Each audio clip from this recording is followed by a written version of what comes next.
আমার একটা হ্যাবিট হচ্ছে, হ্যাবিট বলবো না, এটা আমার আমার একটা কি বলবো, একটা রুটিনের মধ্যে পড়ে গেছে যে আমি প্রতিদিন সকাল কি কোনো একটা সময় আমি একজন দুজন আর্টিস্টের সাথে কথা বলি। ওটা জাস্ট কি করছো, কি হচ্ছে, আর কি মানে হওয়ার চিন্তা করতে পারছো, বা তোমাদের সামনে কি প্রজেক্ট আছে, কোথাও তোমরা রেসিডেন্সিতে যাচ্ছ কিনা, এগুলো একটু জাস্ট একটু আমার আমার নিজেরই জানা বা ওদের থেকে শেখা জানার, এগুলোর মধ্যে দিয়ে না অনেক কিছু জানা যায়। যেমন কোথায় কি হচ্ছে এগুলো তো আসলে ওভাবে খবর রাখা হয় না, আমি ফেসবুকে সেভাবে নাই, ফেসবুকে না থাকাতে অনেকগুলো ইনফরমেশন আমি আসলে ফার্স্ট হ্যান্ড পাই না। তো এই আর্টিস্টের সাথে কথা বলার মধ্যে দিয়ে আমার অনেক কিছু জানা হয় আর কি, কোথায় কি হচ্ছে এই ব্যাপারগুলোতে। তো ওই ওই রুটিন অনুযায়ী যখন কথা বলছিলাম, তো তখন কিন্তু তোমার এই জুলাই থেকে কথাগুলো শুরু হয়ে গেছে, এবং আমি শুনতে পাচ্ছি যে ওদের নানা রকমের প্রতিক্রিয়া এবং এক ধরনের একটা রেজিস্টিভ ফোর্স আমাদের মধ্যে কাজ করছিল।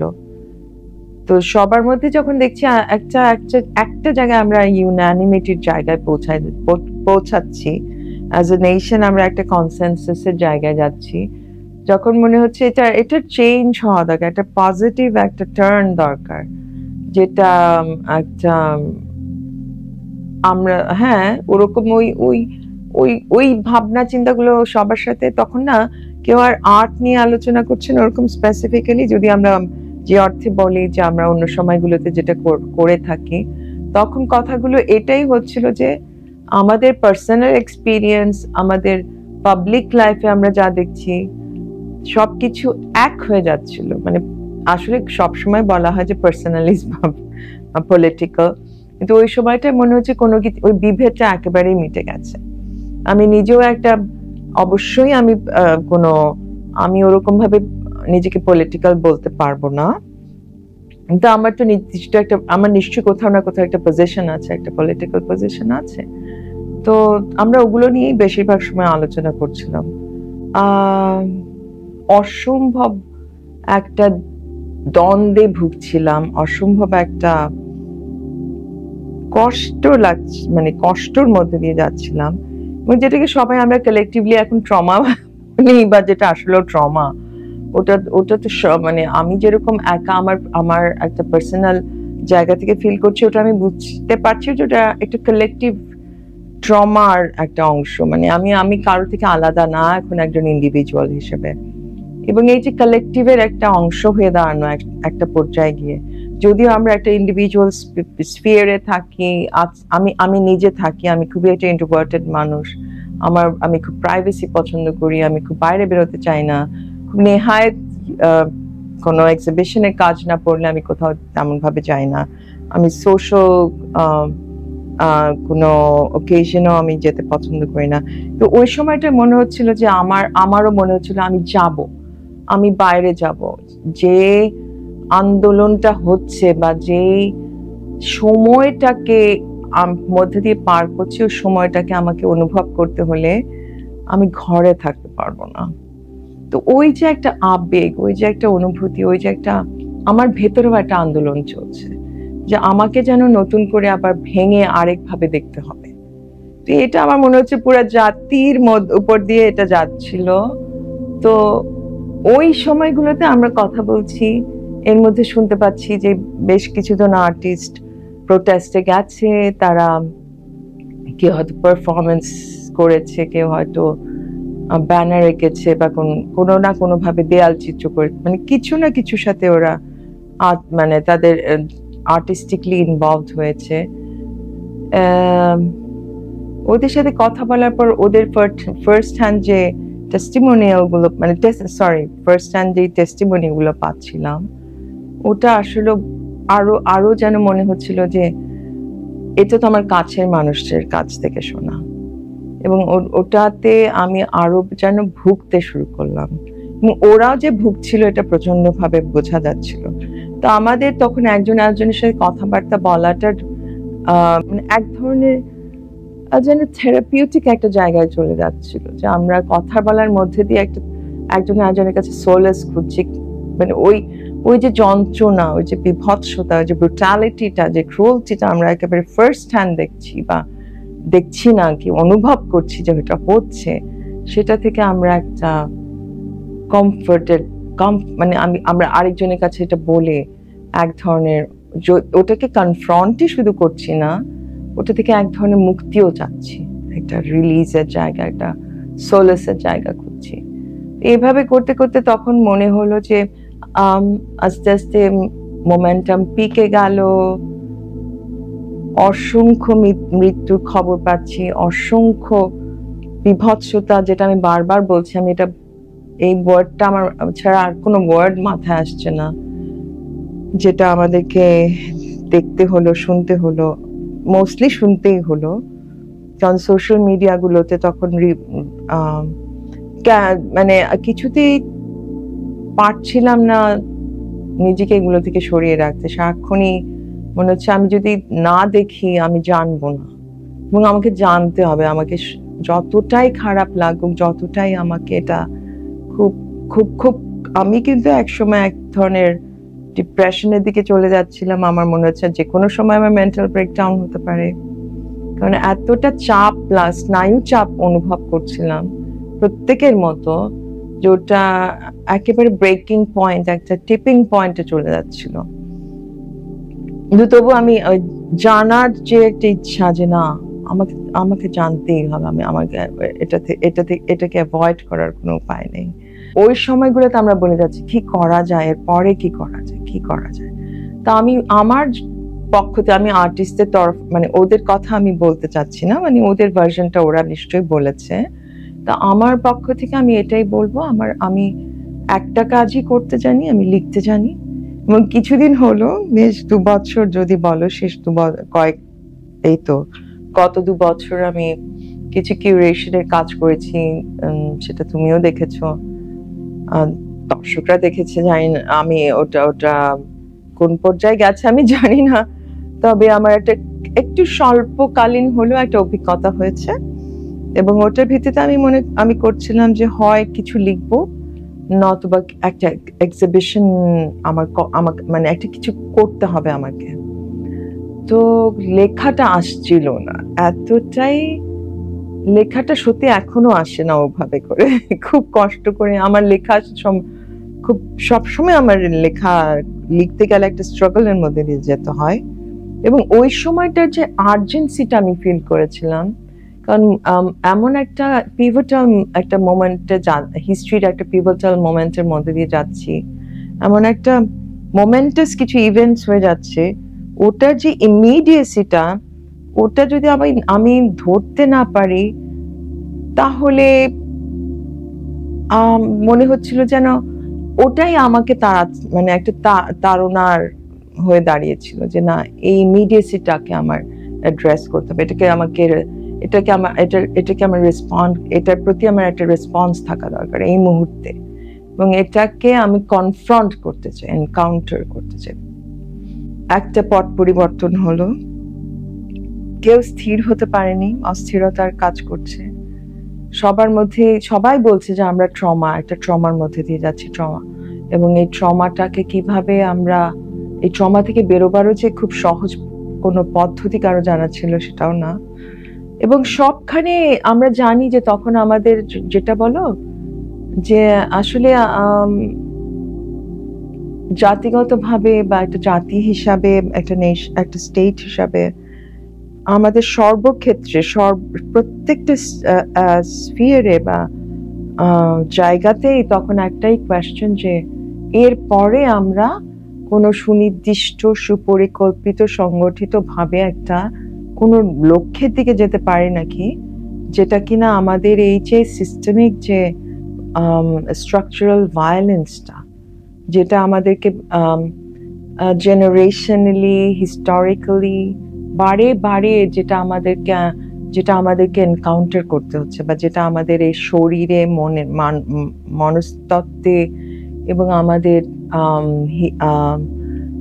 কালচারে বলতে পারো, কালচারালিও আমরা নানাভাবে, বা যে কোনো ভাবেই বলতে চাও, সবকিছুতে যে একটা দাগ কেটে, মানে আমাদেরকে যে নানাভাবে স্কার্ড করে রেখে যাচ্ছে, আমাদেরকে যে একটা আমাদের গায়ে যে একটা উন্ডের আঘাতের চিহ্ন রেখে দিয়ে যাচ্ছে, এটা বয়েই যেতে হবে ইটার্নিটি পর্যন্ত, নাকি আমরা কিছু একটা করতে পারি যাতে এটাকে বন্ধ কর, মানে এটার একটা অবসান ঘটে।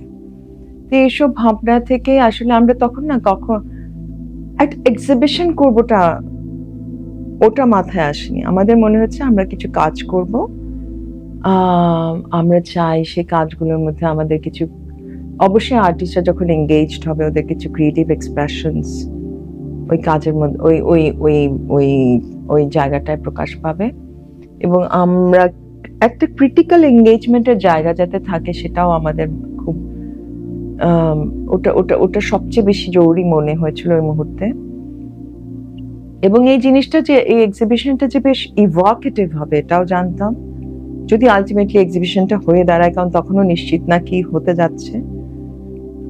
ইভোকেটিভ হবে এই কারণে কারণ যে ধরনের ফিজিক্যাল ইমোশনাল রিয়ালিটিস গুলো কাজগুলোর মধ্যে দিয়ে উঠে আসবে, কারণ আমরা কথাবার্তা বলার সময় টের পাচ্ছিলাম যে কাজের ধরনটা এমনই হবে যে খুবই ইভোকেটিভ হবে, মনে হবে যে একেবারে যেন সরাসরি স্ট্রিটটাকে একটা কনফাইন্ড স্পেসের মধ্যে নিয়ে আসা হলো, ওই সময়টাকে যেন ধরে একটা গ্যালারি স্পেসের মধ্যে নিয়ে আসা হলো, ওই ইমিডিয়েসিটা ফিল করা যাবে এবং খুব প্রকট ভাবে ফিল করা যাবে, এটা আমরা বুঝতে পারছিলাম।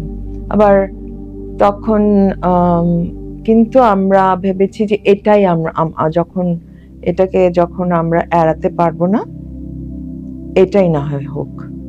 এভাবে করেই আসলে এক্সিবিশন বলবো না, আমাদের প্রসেসটা চলছিল মূলত আলোচনার মধ্যে দিয়ে। আমরা প্রতি সপ্তাহে বা 2 সপ্তাহে আমরা একটা করে সেশন হচ্ছিল। তা আর প্রথম দিকে আমি তো আসলে কিছু কিছু আর্টিস্টের কাজ মানে অনেক আর্টিস্টের কাজই ফলো করার চেষ্টা করি।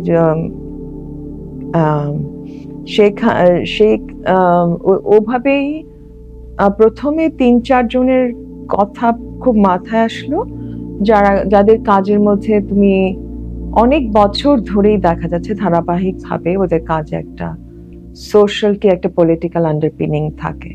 তো ওদেরকে অ্যাপ্রোচ করার পরে ওদের থেকে খুব একটা ভালো পজিটিভ রেসপন্স পাওয়া গেল, এবং তারপরে আমি বললাম যে তোমরা আরো কয়েকজনকে রেকমেন্ড করো। আমি এটা আরো কয়েকটা ইন্টারভিউতে বলেছি যে যাদের কাজ তুমি তোমার কাজের পাশে দেখতে পারো, যাদের কাজের মধ্যে কাজের সাথে কাজের সেন্সিবিলিটির সাথে তোমার কাজের সেন্সিবিলিটির একটা মেলবন্ধন আছে মনে করতে পারো, বা মেলবন্ধন তৈরি হতে পারে মনে করতে পারো।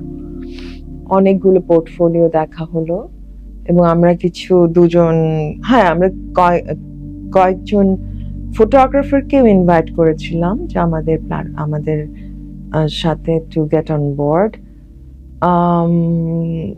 তবে আলটিমেটলি কেউ শেষ পর্যন্ত থাকতে পারেনি, নতুনকে কিছু আর্টিস্ট যোগদান করলো। এভাবে করে ফাইনালি 10 জনের এই ফরমেশনটা হলো। যখন হচ্ছিল তখনই আমাদের কাজের কথাও চলছে, ওরা প্রত্যেকেই বলছিল যে আমরা একটা ইন্টারডিসিপ্লিনারি জায়গা থেকে কাজগুলোকে নিয়ে হাজির হব, কারণ আমাদের এত কমপ্লেক্স একটা রিয়ালিটিকে অ্যাড্রেস করতে হচ্ছে, আর আমরা যেরকম আমরা যা ব্যক্ত করতে চাই ওটা একটা সরল রৈখিক মাধ্যমের মধ্যে দিয়ে আমরা বলতে পারবো না, অনেকগুলো পার্সপেক্টিভ চলে আসবে। তো সেগুলোকে ধারণ করতে গেলে আমাদের অবশ্যই একটা মাল্টিডিসিপ্লিনারিটির দিকে যেতে হবে। তো ওরকম ভাবেই আসলে নানা মাধ্যম, নানা প্রকাশভঙ্গি, নানা ধরনের এক্সপেরিমেন্টাল যদিও বলে থাকো কিছু প্রচেষ্টা যেটাই বলো, এগুলোর লক্ষণ আমরা দেখতে পেরেছি। তখন আমাদের স্পেস খোঁজা শুরু হলো। আমরা সুনিশ্চিত ছিলাম না যে কেউ, এটা আমি একেবারে ওপেনলি এটা আমি খোলাসা করেই বলছি যে তখন আমরা নিশ্চিত ছিলাম যে আদৌ স্পেস পাবো কিনা, কারণ এই বিষয়টা নিয়ে কোনো গ্যালারি এই মুহূর্তে কোনো এক্সিবিট দেখাতে রাজি হবে কিনা। আমরা ভাবছি যে যদি না হয় আমরা না হয় একটা আনকনভেনশনাল একটা স্পেসে অনেক ওখানেও একটা কিছু এক্সিবিশন করার মানে আনকনভেনশনাল একটা স্পেসকেও আমরা ভাবছিলাম, মাথায় রেখেছিলাম। মানে যদিও জানি না ঠিক ওই স্পেসটা কোথায়, তবে ওটা যে না একটা কি বলবো, একটা যেটা রেগুলার এক্সিবিশন স্পেস হয় সেটা না হলেও আমরা এমন একটা জায়গায় করব যেখানে কারো কোনো বাধা বা কোনো ধরনের এরকম মানে ফেস করতে হবে না যে না আমরা এই মুহূর্তে এটা করতে চাই না, আপনি আরেকটু অপেক্ষা করেন, আরেকটু দেরি করতে হবে, মানে আমরা ভাবি চিন্তা করি। কিন্তু শেষমেশ খুবই বলবো যে আমি ফরচুনেট, আমরা সবাই ফরচুনেট যে বেঙ্গল ফাউন্ডেশন তাদের আর্টস প্রোগ্রামের মধ্যে দিয়ে আমাদেরকে একটা প্ল্যাটফর্ম দিতে রাজি হলেন, এবং ওটার চয়েস ছিল আমরা আমার প্রথমেই মনে হয়েছে যে না দোতলা থেকে ওটা চারতলাতেই বেশি, ওটাই বেশি আমার মনে হয়েছিল এই এক্সিবিশনটার জন্য অ্যাপ্রোপ্রিয়েট। কারণ ওটা যে লেআউটটা, ওটা যেরকম আর্কিটেকচারাল যে একটা ব্যাপার আছে, একটা ওপেননেস আছে, এবং ওটা যে একটা সেমি ফর্মাল বলবো না, একটা ইনফর্মাল স্পেসের মতোই অনেকটা। এবং ওখানে যে স্ট্রিটটাকে যে ইনডোরস নিয়ে আসার ব্যাপারটা ওটা খুব সহজেই করা যাবে, কারণ স্পেসটা ওভাবেই আমাদেরকে মানে ওটা আমাদেরকে বোধহয় ধারণ করে নিতে পারবে। ওই ধারণা থেকে আমরা ওই স্পেসে গেলাম, ওটাকে স্পেসটাকে যেটা আমরা বলি স্পেস রিডিং, ওটা মাথায় নিয়ে গিয়ে, কিন্তু তখনও দেখছি ওই জায়গাটা আসলে এক ধরনের স্টোরেজ হিসাবে ব্যবহৃত হচ্ছে, এবং বোঝাই যাচ্ছে না যে এখানে আমরা কতটুকু জায়গা পাবো, কিরকম স্পেসের লেআউটটা বোঝা যাচ্ছিল না যেটা। তারপরে আমরা একবার গেলাম, দুবার গেলাম, তিনবারের পর ওনারা সব সরিয়ে ফেললেন। তখন দেখলাম যে এমন কতগুলো জায়গা আছে যেটা ওরা অন্য কোনো কাজের পারপাসে রেখেছিল, এবং ওরা এটা কখনোই ভাবেনি এটা কেউ এক্সিবিশন স্পেস হিসেবে ইউজ করবে। তা হচ্ছে না, আমরা পুরোটাই নিব, আমরা কোনো স্পেসই খালি রাখবো না। পিছনে একটা স্ট্রাকচার দিয়ে একটা প্যাসেজ বন্ধ করা ছিল, ওই স্ট্রাকচারটা পর্যন্ত ওনারা আমাদের জন্য খুলতে রাজি হয়েছেন, এবং ওই স্ট্রাকচারটা যখন খুললো তখন স্পেসটা না নিজে যেন একটা মানে ইট কেম অ্যালাইভ, ইট লিটারালি কেম অ্যালাইভ। মনে হচ্ছে যে স্পেসটা নিজেও একটা একটুকা লাইফ অফ ইটস ওন, ওটাও যেন একেবারে মানে একটা অন্ধকার থেকে বেরিয়ে এসে একটা আলোর মধ্যে নিজেকে তুলে ধরলো, তো দেখো আমি তোমাদের কি দিতে পারি, এত বড় একটা অফারিং। তো ওটা দেখার পরে আর্টিস্টরা তো তখন ওদের যা ছোট ছোট প্ল্যান ছিল ওগুলোকে বিশাল ভাবে এক্সপ্যান্ড করলো। ওরা বললো যে না আমাদের এখন স্কেল স্কোপ সবই বেড়ে যাবে, আপনি এখন বলতে পারবেন না যে খালি কতগুলো ছবি এনে দেয়ালে টাঙাও। ওরা আরো অ্যাডভেঞ্চারাস বলবো না, ওই সময়টা না আসলে সবাই এমন ভাবে নিজেকে খুলে ধরতে চাচ্ছিল, এমন একটা আর্ট দেখেছি আমি ওদের মধ্যে, যে একটা ক্রিয়েটিভ আর্ট বলো বা একটা ওটাকে কি বলবো, ওটা ওদের নিজের মতো এক ধরনের রেজিস্ট্যান্স আর কি, যদি ওদের মধ্যে কাজ করে থাকে। ওই সময়ের যে একটা এনার্জি, ওই এনার্জিটা ওরা যে ধারণ করছে এবং ওটা যে ওদেরকে একেবারে প্রোপেল করে যাচ্ছে ওটা বুঝাই যাচ্ছিল। তো ওটাকে আমি কিছুতেই কার্ভ করতে চাইনি, তবে একটা বলে দিয়েছিলাম, একটা স্পেসিফিক ডিমান্ড ছিল, মানে একটা ইয়ে ছিল ওদের উপর, একটা যেটাকে বলবো প্রেসক্রিপশন দেওয়া ছিল, সেটা ছিল যে তোমরা কিছুতেই মানে 3 bodies of work এর বাইরে নিয়ে আসবে না। একটা সিরিজ হতে পারে পেইন্টিং এর, একটা ইনস্টলেশন, একটা ভিডিও, বা যাই তোমরা যেভাবে তোমরা ওটাকে মানে ওটাকে ইয়ে করো না কিনা, সাজাও না কিনা, কিন্তু এর বাইরে আমরা পারবো না। 3টার যে ইয়েটা ছিল না, দ্য রুল অফ 3, সেটা কাজ করলো না কয়েকজনের ক্ষেত্রে, তারা আরো নিয়ে আসলো। তবে হ্যাঁ, এটা হয়েছে বলেই বোধহয় ভালো হলো। আমাদের এক্সিবিশন যখন আমরা একটা প্রপোজাল রেডি করেছিলাম, ওটার নাম একটা অদ্ভুত নাম ছিল, dawn of vision of a new dawn. মানে এটা একটা ওয়ার্কিং টাইটেল ছিল, কেউ আমরা খুশি না এটা নিয়ে, কারণ কাজ তো তখন হয়েই ওঠেনি। আমি কাজ না দেখে, কনসেপ্টটা মোটামুটি জানা আছে, কিন্তু কাজ বলে দেয় তুমি কি এক্সিবিশনটাকে কি ফ্রেমে ঢুকাবে, তাই না? যদিও একটা ব্রডার কনসেপ্ট, তোমার একটা ওয়ার্কিং কনসেপ্ট নিয়ে তুমি কাজ করছো, একটা ফ্রেমওয়ার্কের মধ্যে তুমি আছো। দেখছিলাম কাজের মধ্যে বারে বারে একটা অবদমিত একটা শরীর উঠে আসছে, তখন শরীর কথাটা মনে আসলো যে হ্যাঁ শরীর একটা আসলে আমরা তো সবকিছুই এমবডিমেন্টের মধ্যে দিয়ে এই ওয়ার্ল্ডের সাথে কানেক্টেড। এই কথাটা আমি বারবার বলি কারণ এটার বাইরে আসলে নিজের শরীর নিজের সত্তাকে মানে নিজেকে সত্তাকে চিন্তা করা যায় না। তো ওই যে একটা বডি যেটা কিনা শুধু একটা ইন্ডিভিজুয়ালকে রিপ্রেজেন্ট করে না, ওটা একটা কালেকটিভ হিস্ট্রি, কালেকটিভ মেমোরি, এক ধরনের সেন্স অফ শেয়ার্ড বিলঙ্গিং বলো, অনেক কিছুকেই ধারণ করে। এবং ওটা বডিটা এভাবে আসলে ফর্মড, যদিও বায়োলজিক্যাল বডিটা ফর্মড হয় একটা সোশিও পলিটিক্যাল একটা ফেনোমেনন হিসেবে। যেই স্টেট মেকানিজম বলো বা আমি ম্যাকিনেশনস গুলো এই বডির উপর, এই বুন্ড গুলো বা এই আঘাতগুলো বা এই বিভৎস দাগগুলোকে ইনফ্লিক্ট করলো এবং কেন করলো, ওই জায়গাটায় যদি আমরা ডিপ ডাইভ করতে চাই তাহলে আমাদের অনেক কোয়েশ্চেনের মুখোমুখি হতে হচ্ছিল। এবং এই প্রতিটা আলোচনা কিন্তু চলছে। তো এই এক্সিবিশনটা কোনোভাবেই একেবারে নির্দিষ্টভাবে আপরাইজিং এর উপরে ভেতরে মানে আপরাইজিং কে নিয়েই নথিবদ্ধ হয়ে যায়নি। এই এক্সিবিশনটা একটা লম্বা সময়কে এক ধরনের অ্যানালিটিক্যাল একটা লেন্সের মধ্যে দিয়ে মানে বিবেচনা করে তারপরে ধীরে ধীরে এটা একটা শেপ নিয়েছে।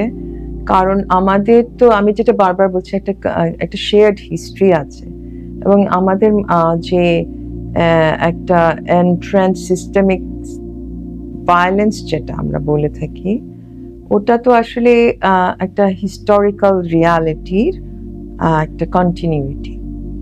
সেই রিয়ালিটি খুঁজতে গেলে কত পিছনে যেতে হবে আমি জানি না, কিন্তু এটা তো এই ক বছরে হয়নি, এটা অনেক বছর ধরে চলে এসছে। এবং এটাকেও যে অ্যাড্রেস মানে এই চিন্তাগুলো আমাদের সব সময় আমাদের মাথায় ছিল। যখন এক্সিবিশনটা শেপ আপ হচ্ছে, যখন কাজগুলো আর্টিস্টরা করছে, এগুলোর বাইরে ওরা কেউ চিন্তা করছিল না।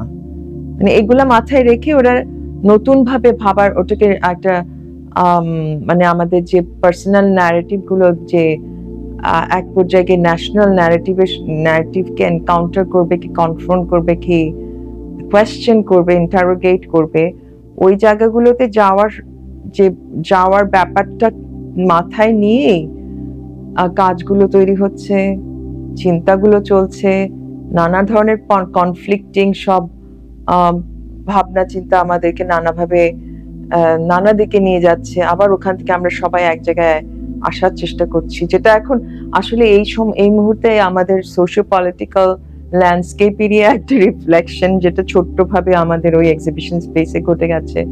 যে আমরা আসলে বিভিন্ন মতাদর্শী মানে কি বলবো, অনেকগুলো আইডিওলজিস যে পাশাপাশি সহাবস্থান করছে, এবং এখানে যে কতগুলো কালচারাল স্ফিয়ারেও যদি তুমি দেখো, এক নানা ধরনের আইডেন্টিটিস আমরা ধারণ করছি না, এবং সোসাইটির মধ্যেও আমাদের নানা রকমের একটা বলো ক্লাস সিস্টেম বলো, কাস্ট সিস্টেম বলো। আমি আজকে খুব মজার একটা মুভি দেখেছি, তো ওটাতে আমি দেখলাম যে ওরা বলছে যে আসলে racism is not the problem, the main issue is the caste system, যেটা আমাদেরকে সেগ্রিগেট করে, একজনের থেকে আরেকজনের বিভাজন তৈরি করে। তো আমরাও কি একটা কাস্ট সিস্টেমের মধ্যে, একটা সিস্টেমিক কাস্ট সিস্টেম যেটা কোডিফাইড হয়ে আছে আমাদের পলিটিক্যাল স্ট্রাকচারগুলো, সোশিও পলিটিক্যাল স্ট্রাকচারগুলোতে, ওগুলোকে কি আমরা কোয়েশ্চেন করব না? আমরা কি সব শুধুমাত্র আপরাইজিং এবং অবশ্যই এটা একটা ভীষণ রকমের একটা টার্নিং পয়েন্ট ছিল, কিন্তু এটা যে একমাত্র পয়েন্ট অফ ডিপার্চার আমাদের হিস্টোরিক্যালি যদি বলতে চাই তা তো না। আমরা নানা রকমের আপহিভালস এর মধ্যে দিয়ে, অনেকগুলো আন্দোলন, গণ আন্দোলনের মধ্য দিয়ে আমরা অনেক স্যাক্রিফাইস বলো, অনেক রেজিস্ট্যান্স বলো, অনেক রেজিলিয়েন্সের এই আপরাইজিংটাকেও আমরা একটা পর্যায়ে যদি বলি একটা ট্রায়াম্ফেন্ট এন্ডের দিকে নিয়ে ওটা টেম্পোরারি একটা এন্ড, একটা ট্রায়াম্ফ তো হয়েছে আমাদের, একটা ভিক্টরি তো আমাদের হয়েছে। তার পরবর্তী সময়ে ওটাকে নিয়ে আসা, এবং এই পরবর্তী সময়টাকে ওই যে আমি বলছিলাম, যেখানেও কিন্তু একটা আমাদের একটা সুনির্দিষ্ট একটা পরিকল্পিত একটা গোল থাকতে হবে যে আমরা এর পরে কোথায় যাচ্ছি। কিন্তু আমাদের মতগুলো তো আছে, তুমি কোনো মতকে কোনো মতের থেকে কম বা কোনো মতই কোনো মতকে বিরোধিতা করবে না, বা করলেও সেটা একেবারেই নাকচ করে দেওয়ার মতো করে করবে না, এবং সব মত শুনে একটা কনসেনসাসে আসতে হবে। এটা তো আমরা ভীষণভাবে বুঝতে পারছি, কিন্তু এইটার প্রসেসটাও আমাদের ওই এক্সিবিশন স্পেসে চলছিল।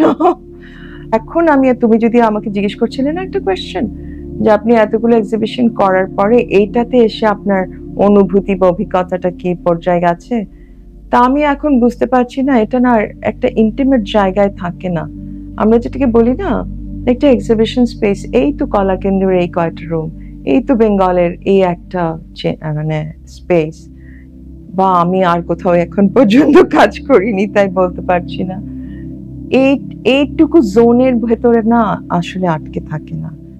একটাই এক্সিবিশন আসলে আলটিমেটলি একটা সোশিও পলিটিক্যাল রিয়ালিটির একটা ছোট্ট খণ্ডাংশ। এটা খুব কঠিন ভাবে এবার আমি অনুভব করেছি, এবং করেছি বলেই মনে হয়েছে যে আমার দৃষ্টিভঙ্গি কিছুটা হলো ম্যাচিওর বলবো, আচ্ছা বলছি ম্যাচিওরই বলছি। দর্শকদের কথা বলতে গেলে যেটা হয়, আমরা এবার যেটা হয়েছে যে অন্যান্য এক্সিবিশনে না আমি প্রথম দিন মানে কি বলে আমার যে কিউরেটোরিয়াল একটা প্রেজেন্টেশন বা যেটাই বলো ওপেনিং এর সময় যেটা করতে হয় একটা মানে বাধ্যকতামূলক ভাবে, যেটা আমি মোটো ওদিন সবচেয়ে চরম নার্ভাস একটা সময় যায় আমার। তো ওটার শেষ করার পরে আমার মনে হয় যে আবার আর্টিস্ট টকের আগে আমার দায়িত্বটা একটু চুকে বকে গেছে, আমি আর আসবো না। কিন্তু এবার সেটা সম্ভব হয়নি। আমাদের এক্সিবিশনের ওই যে আলোচনাগুলো হচ্ছিল, আমি বলছি জুলাই থেকে, সেই সময় থেকে নিয়ে এই তোমার সাথে কথা বলছি আজকে 26শে ডিসেম্বর, রাইট? পুরোটা সময় ধরে আমি কিন্তু এই এক্সিবিশনের সাথে উঠছি, বসছি, ঘুমাচ্ছি, খাচ্ছি, এবং মাঝে মাঝে দুঃস্বপ্ন দেখছি। তো তো তোমার এই আমার যেটা এক্সিবিশনটা একটা আমাদের সবার একটা বড় পাওয়া, যে দর্শকদেরকে আমরা জিজ্ঞেস করেছি যে আপনাদের কি মনে হয়, কিরকম লাগছে আপনাদের, কারণ আমরা সবাই তো আসলে একটা নতুন সময়ের কথা বলছি না। এবং আমি এটা ক্লেম করব না যে নতুন সময় আমরা নতুন কিছু করেছি, এটা একেবারেই আমি ক্লেম করছি না। কিন্তু আমারও একটা ইচ্ছা ছিল জানার যে এই যে নতুন সময় দাঁড়িয়ে আমরা যে একটা কিছু করলাম, আমি জানি না ওটা কি হলো, কিন্তু আপনারা ওটা কিভাবে দেখছেন, এটা জানার আমার আমাদের সবার একটা খুব আগ্রহ ছিল। সেক্ষেত্রে প্রত্যেকে বলেছে ভালো লেগেছে, ভালো লেগেছে, ভালো লেগেছে। আমরা না হাত জোর করে বলেছি খারাপ কি লেগেছে সেটা বলেন। কারণ ভালো লেগেছে এটা বলাটা না এক ধরনের এসকেপিজম। এটা হয় না লাগলেও অনেক সময় আমরা বাঙালিরা তো খুব একটা নমনীয় জাতি, মানে আমরা কাউকে কষ্ট দিতে ঠিক খুব দ্বিধাবোধ করি, তো এটা আমরা বলি না মুখের উপরে। তো আমরা খুব বেশি করে ওদেরকে বলছিলাম যে যেটা খারাপ লেগেছে প্লিজ সেটা বলো। আমি তুমি করে বলিনি নিশ্চয়ই, কিন্তু মানে বলছি আর কি ওভাবে। তো যেটা মনে হয়েছে যে হ্যাঁ অনেকে খোলাভাবে ওনাদের মতামত জানিয়েছে, মানে ওপেনলি মতামত জানিয়েছে। অনেকেই বলেছে যে সময়টা খুব তাড়াতাড়ি হয়ে গেল, কারণ এরকম ঘটে যাওয়া একটা ভীষণ বড় রকমের ঘটনাকে সাথে সাথে ওটার প্রতি রিয়াক্ট বা ওটাকে কোনোভাবে অ্যাড্রেস করার থেকে কিছুটা সময় পার হলে, যখন তোমার চিন্তাগুলো গুছিয়ে উঠলো, তুমি তোমার আইডিওলজির জায়গা থেকে তুমি নানা কিছু বিবেচনা করে একটা পজিশনে আসতে পারলে, তারপরে যখন সময়ের ব্যবধান, স্থানের ব্যবধান এবং তুমি শারীরিকভাবে এবং মনস্তাত্ত্বিকভাবে ওই জায়গাটি থেকে সরে আরেকটা জায়গায়, আরেকটা টাইম স্পেস এবং ইডিওলজিক্যাল স্পিয়ারে দাঁড়িয়ে তুমি আবার পিছনে ফিরে দেখাও, তখন হয়তো তোমার ভেবে দেখার একটা আরো সুযোগটা বেশি থাকে, বা আরো অন্য দৃষ্টিতে আরেকটা পার্সপেক্টিভের থেকে দেখলে হয়তো ওটা যেরকম এখন আমরা নানাভাবে এখন প্রেজুডিস থাকতে পারে, ওগুলোর হয়তো কম থাকার সুযোগ থাকে। আমাদের আর্টিস্ট টকে বেশ একটা জোরালো কোয়েশ্চেন এসেছিল যে আমরা আমাদের বিভিন্ন ধরনের শব্দের ব্যবহার এবং সার্বজনিক যে কাঠামো, মানে যে ফ্রেমওয়ার্কটা ধরে আমরা কাজ করছি, ওটাকে অনেক সময় কেন জানি যে বক্তা বলছিলেন ওনার কাছে মনে হয়েছে যে এটা একটা রাষ্ট্রীয় যে বয়ানটা এখন আমরা শুনতে পাই তার সাথে প্রচুর মিল পাওয়া যায়। তো আমরা যদি রেজিমের এগেইনস্টে কথা বলি, আমরা যদি মানে যেটাকে বলছি সিস্টেমিক যে ভায়োলেন্স বা সিস্টেমিক যে অপারেশন, সিস্টেমিক যে মিসঅ্যাপ্রোপ্রিয়েশন অফ পাওয়ার, এবং যেভাবে করে মানুষের কাছ থেকে তার অধিকার, তাদের সম্মানবোধ এবং তাদের থেকে জাস্টিস কেড়ে নেওয়া হয়েছিল, তার এগেনস্টেই যদি আমরা কিছু ব্যক্ত করতে চাচ্ছি, তাহলে রাষ্ট্রীয় বয়ানের মতো আমাদের কথা শোনাচ্ছে কেন? তাইলে আমি বলবো যে দেখো, আমরা তো জাতি হিসেবে তখন সেই মুহূর্তে একটা বার হলেও, কোনো বারে না হলেও সেই বারটায়, সেই মুহূর্তটায় একটা ইউনানিমিটির জায়গায় পৌঁছেছি, একটা মতে পৌঁছেছি যে আমাদের রেজিম চেঞ্জ দরকার। এই মুহূর্তে সবচেয়ে বড় লক্ষ্য হচ্ছে রেজিম চেঞ্জ, এবং এই মুহূর্তে এই রাজনৈতিক পটের যদি পরিবর্তন না হয়, তাহলে এটা চলতেই থাকবে। এবং ওই প্রটেস্টটা তো এক মুহূর্তে কেউ ওইখানেই তোমার কনভার্জ করলো যে একটা দাবিতে। তো ওইটা যদি আমাদের সবার দাবি হয়ে থাকে, ওই মুহূর্তের দাবি হয়ে থাকে, তাহলে তখন যে চিন্তাটা আমাদেরকে এমন একটা অভূতপূর্ব ঘটনা ঘটাতে সাহায্য করেছে, তার পরবর্তীতে ওই একই চিন্তাটা যদি আমাদেরকে আবার নতুন করে এই ন্যাশনাল ন্যারেটিভ গুলোকে রিশেপ করতে পারি, ইমাজিন করতে আমাদেরকে উদ্বুদ্ধ করবে না, এটা মনে হয় পুরোপুরি সম্ভব না। কারণ এখন যদি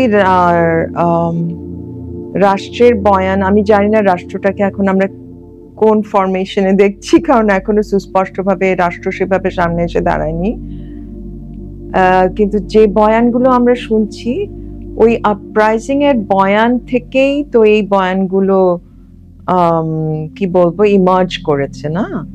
এবং ওটার কিছুটা রেশ কেন থাকবে না এর মাঝে, সেটাও আমারও একটা প্রশ্ন। এবং ওই রেশ যদি আমাদের এক্সিবিশনের বয়ানে থেকে থাকে, সেটা রাষ্ট্রীয় বয়ান কি করে হয়ে যায়? বা রাষ্ট্র বলতে এখানে কোন রাষ্ট্র? এটা কি সেই রাষ্ট্র যেটাকে আমরা মানে ভাঙার চেষ্টা করেছিলাম? যে এইটা কি সেই স্বৈরাচার রাষ্ট্র যেটাকে আমরা গুড়িয়ে দেওয়ার চেষ্টা করেছিলাম, নাকি এটা সেই রাষ্ট্র যেটা আমরা ভয় পাচ্ছি যে আবার এই একই ফর্মে না আমাদের সামনে এসে ফিরে দাঁড়ায়? তো এই হোপ এন্ড আনসার্টেনিটির মধ্যে তো আমরা সবাই একটা দোলাচলে আছি, এবং এটারই বোধহয় একটা বহিঃপ্রকাশ ওই প্রশ্নটা, আমার তাই মনে হয়। এবং এটা আমি খুব সাবধানে কথাগুলো গুছিয়ে বলার চেষ্টা করলাম, যে আমাকে যাতে আবার মিসরিড না করা হয়।